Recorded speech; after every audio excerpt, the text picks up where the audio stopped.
দেখুন পাটের সুতা, টিস্যুর বক্স এগুলা দিয়ে কি বানিয়ে নিলাম।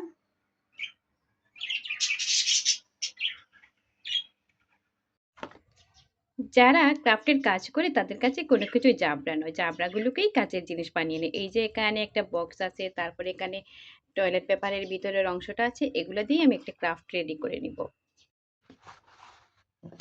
আমি সুতা দিয়ে এগুলো ভালো করে পেঁচিয়ে নিচ্ছি। আর পুরোটা আমার গ্লুগান লাগানোর প্রয়োজন নেই, এতটা গাম বের করার। এই শুরুতেই শুধু আমি গামটা লাগিয়েছিলাম, আর বাকিটা আমি হাত দিয়ে পেঁচিয়ে নিচ্ছি। টাইট করে টেনে নিলে এটা কখনো খুলে যাবার ভয় থাকবে না। আমি গ্লুগান দিয়ে শুরুটা শুধু লাগিয়ে দিয়েছি, বাকিটা কিন্তু এমনিই পেঁচিয়ে নিচ্ছি।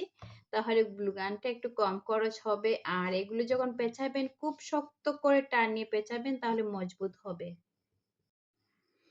আমার কাজ শেষ পাটের সুতা দিয়ে পেঁচানো। এখন এগুলোকে ডেকোরেশন করব, আর ডেকোরেশন করার আগে এই যে আঁশগুলো আছে এগুলো আমি একটু ম্যাচ লাইট দিয়ে আঁশগুলো একটু পুরো মানে ফিনিশিং করে নেব, অথবা মোমবাতি দিয়ে।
দেখুন পাটের সুতা, টিস্যুর বক্স এগুলা দিয়ে কি বানিয়ে নিলাম।